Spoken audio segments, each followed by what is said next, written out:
Hello everyone, welcome back to More the Dream Machine. In the last episode we found out where all the missing victors had gone and witnessed one of the most gory moments in the game.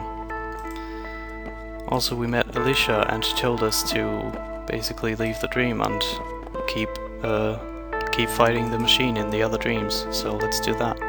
Now that Alicia told me what to look for, the exit is actually easy to spot. Strange that I couldn't see it before. Yeah, it wasn't there, obviously.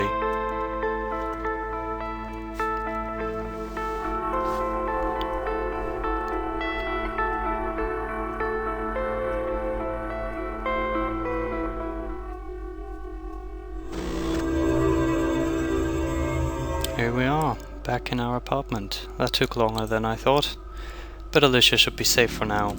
She said I have to sever all tentacles before the machine will shut down. So now I have to enter my neighbor's dreams somehow. But how can I access their apartments without them calling the police? And how do I make them fall asleep? Chapter 4. And this is actually the last chapter for now. I haven't released the 5th one yet, and this one was actually supposed to be much longer than it is. But basically they couldn't fit it into one chapter anymore, and it made the game lag and stuff, so they split it up into 2, so now there's 6 chapters. Anyway, so we're supposed to look at our to get into the dreams of our neighbors, so let's talk to Edie first. Why hello Mr. Neff, I'm sorry to disturb you again, Edie. Oh, don't worry, young man, one of my guests just abandoned me, so we had to put the bridge game on hold. What can I do for you? There's something important we need to talk about. Oh, I can see that you're upset. Why don't you come in there, dear? Let's discuss it over a cup of Lady Grey. Ugh, I'm not sure what, I don't know, whatever. That always soothes the nerves. So that was pretty easy. Let's look in her apartment. I need to make Edie fall asleep somehow, but how do I do that? I can't just knock her out. This apartment is so lovely, it's so good looking, I love it. Look at all this stuff. Examine umbrella stand. The stand contains two weather-worn umbrellas, okay. It's a photograph of a family estate with a lush garden. Wait, can I? Wow, okay, you can't see that, I guess. It looks like an old ventilation grate. Examine phone. It's like an old Bakelite rotary phone. It's a photograph of Edie standing in a field of sunflowers. She looks oddly tranquil. It's a photograph of an elderly woman sitting on a porch. Probably not Edie then. The old chest has the year 1837 painted on it. It's full of bedding. Right. And I guess Victor is content with just looking around the place. So that's great. Another photo. A child is playing under an old tree. This bathrobe has been washed recently. Wow, that's amazing. It's a bottle of shampoo. I can't seem to go there. Yes, obviously. Thank you, Victor. And we can, as always, turn on the tap again, but we can't actually select which one we want to turn on, so this is an inferior sink to all the other ones, except it's not a sink. It's just a plastic bucket. It's an empty washing machine. And again, we can't say whether we want it hot or cold. I feel more tired than I look. Yeah, we still haven't slept since the start of the game. There's nothing remarkable about it. Okay, so there's nothing in there. Maybe we should just go talk to Edie before we look around her apartment. I'm just putting the kettle on, dear. It'll take a while to boil, but we can talk in the meantime. Sure, let's go talk to her. Ah, look at this. This is so pretty. I love this. And it's very understandable that these chapters are taking as long as they are. And okay, I guess she was like, Mr. Neff, sit over here. Blah, blah, blah, blah. These are people. Charmed, I'm sure. And Bucky Bradshaw to my right. Hello, Mr. Neff. They're two of my most trusted friends. Anything you can say to me, you can say to them. Why don't you take a seat and tell us what's been bothering you? Well, that isn't gonna go over very well. Habits are easily formed. I bought it just behind Vesper Square. What else are you guys gonna talk about? Tea is the beverage of a civilized people. It's not like we're keeping tabs. Okay, whatever. They just have randomly generated conversations, which is kinda weird. So, Mr. Neff, tell us what's on your mind. The landlord is surveilling every apartment in the estate. Well, that's not really true because he's dead. Surveilling? There's hidden cameras in every apartment. That's astonishing. I can show you the room with the monitors if you want proof. No need, dear boy, I believe you. It just reminds me of an event I experienced back in the 50s. I was unloading a survey cart when all of a sudden I heard gunshots going off around me. Preferring safe to sorry, I ducked behind a nearby dumpster. As I hunkered down, thinking my last moment had come, I noticed that the gunfire has stopped as quickly as it has started. Turns out I had just overinflated the tires a bit. The heat had made them pop. I never made that mistake again, let me tell you. I've never been in a gunfight.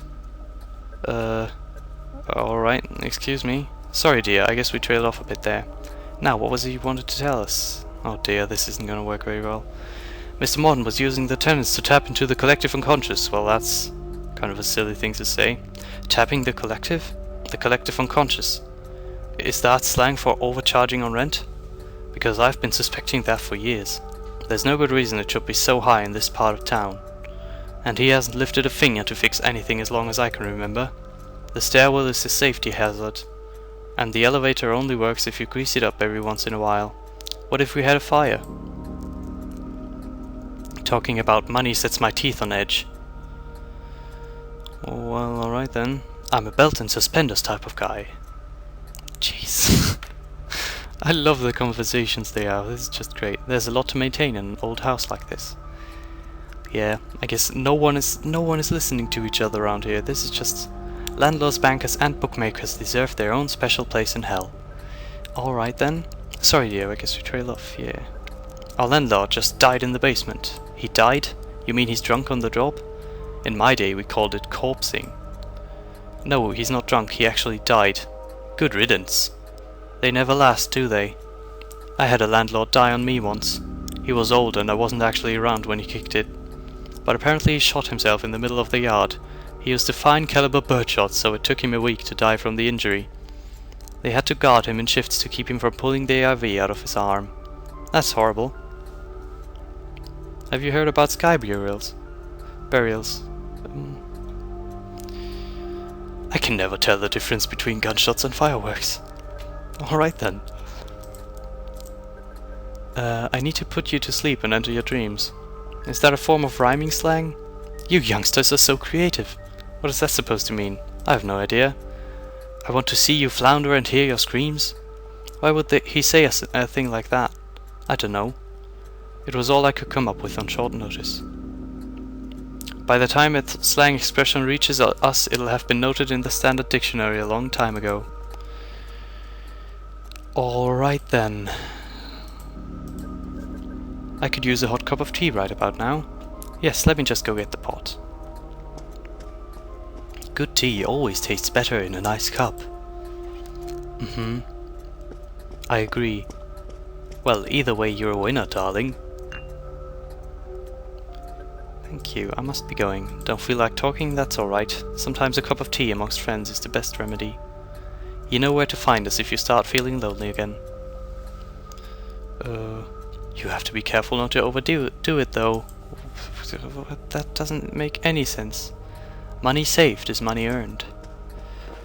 So, how are we gonna get them to sleep? Oh, let's look at these magazines, I guess. Some back issues of Reader's Digest. Some books on gardening. I don't recognize any of these titles. Medicating the pain away is fine by me. It's a painting of a lighthouse during rough weather. Superb craftsmanship. It's a way past noon. Blah blah blah blah. Being an delicious dream must have taken a while. I swear by God, old-fashioned chicken soup myself. What? Okay. It's a young boy in a school uniform. Jeez, why do they? Some people are hanging out by an old car. Okay. 2 girls are sitting on a porch. You have to be firm with them. Blah blah blah blah blah. Old people.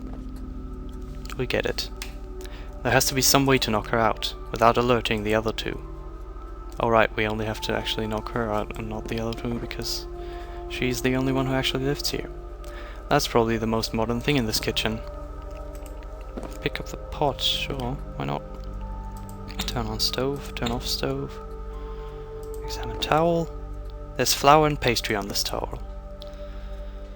And what about this lamp here? I guess that does nothing, as all the lamps do nothing. Dish detergent. It's a bottle of scented dish detergent. We don't need that, I guess. Let's turn this water off again, because it's kind of annoying. Edie's fridge is full of food. How do you know? You didn't even open it. Alright, so maybe there's something over here that can help us. Because it's very polite to walk into people's bedrooms like that. It's a photograph of a lush garden with a big tree in the middle. A family of 4 smiling towards the camera. Anything else in here? Oops. A pile of old detective novels. And another lamp. These books are all fiction. They look like photo albums. She seems to enjoy murder mysteries. It's a portrait photograph of an old man. The window in Edie's bedroom is overlooking a quaint yard. I think it belongs to the neighboring estate. Okay then. Can we look at this? No, we can't. Okay. So, I don't think we can actually do anything in Edie's apartment quite yet.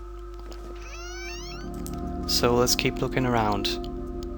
First of all, Edie isn't the only actual neighbor we have, so let's look upstairs whether the other ones are actually home by now. Because we haven't been talking to anyone really up here. Nope. How about this one then? Nope. Okay then. Oops. Well, what are you doing, Victor? Victor, stop doing that. There we go. Let's go down to the first floor. Because we actually have to do something there, I think. First of all, let's check whether that mover is still here, that guy. Yeah, he's still sitting there. Wow. Thanks for the crowbar. It really came in handy. I'm glad to hear it, sir. Okay. So what we actually need to do is actually in here, I think. Because there's still something we haven't quite finished from the last episode. And that is this gramophone right here.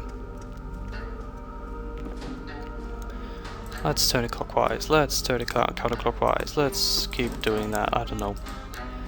Alright, and one thing that we actually never quite understood from that episode is this page, this scroll on the wall right here. There seems to be something written on the wall. It looks like some kind of code. And there you go. Now that we've played the other chapter, we obviously now know what that means. And where did I put that down?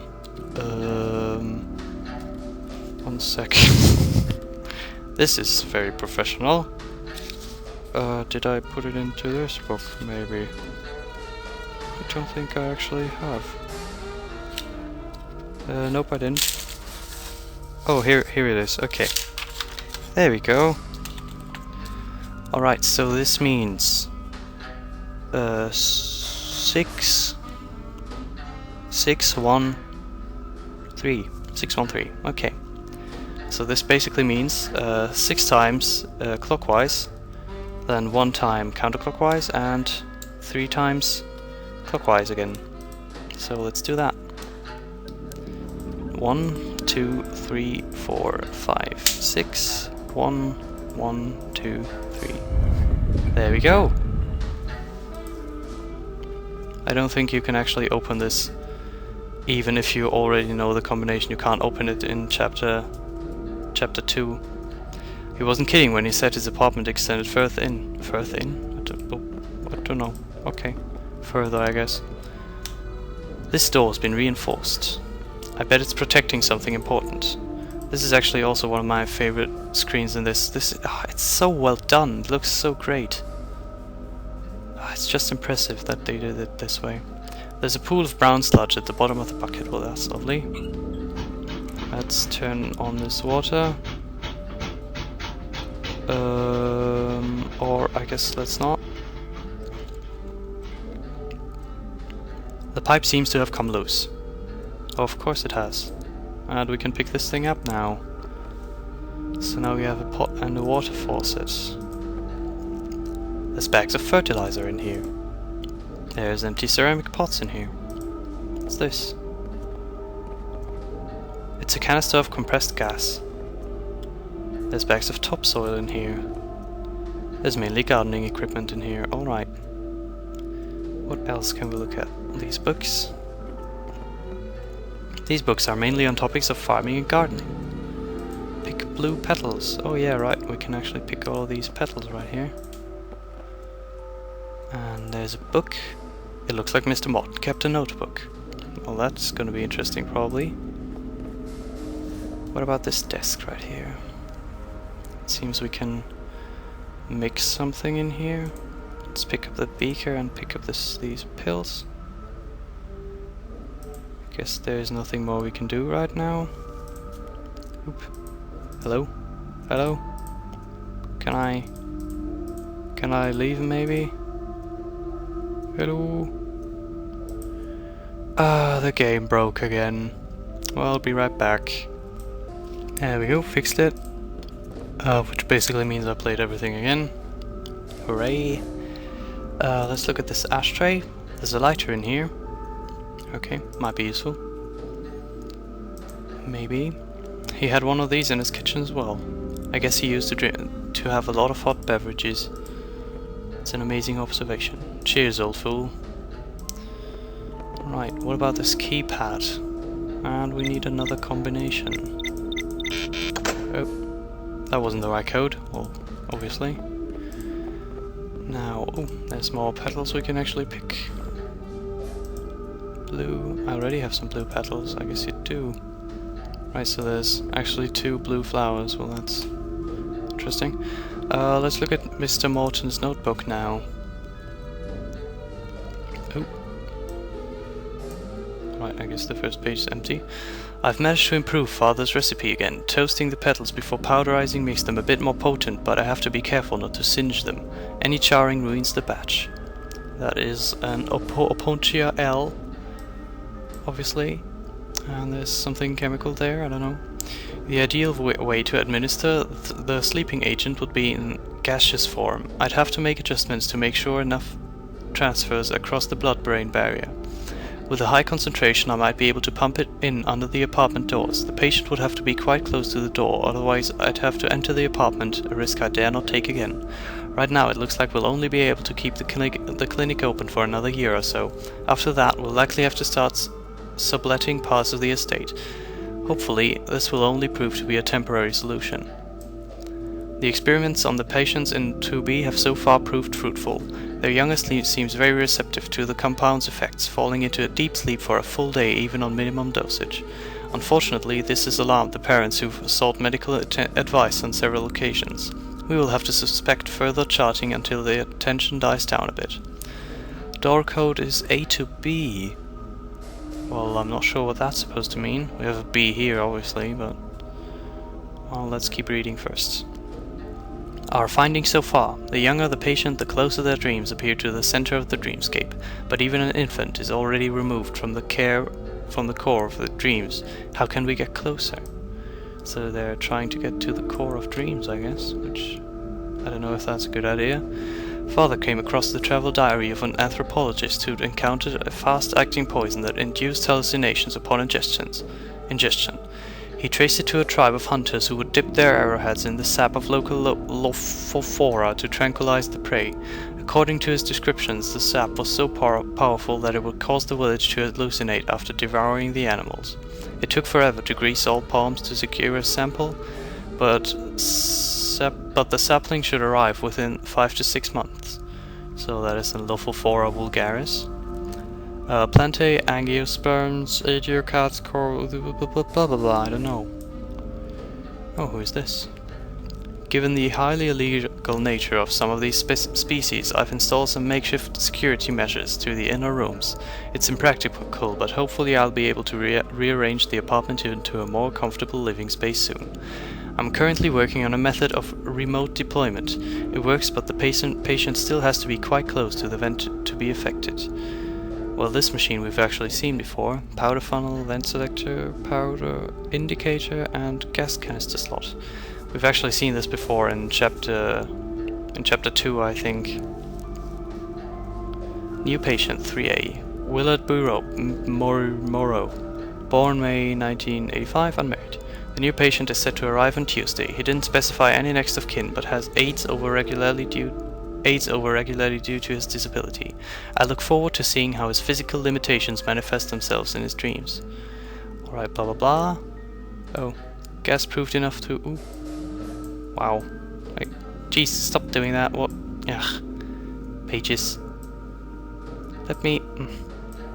Come on. Come on. Thank you, there we go.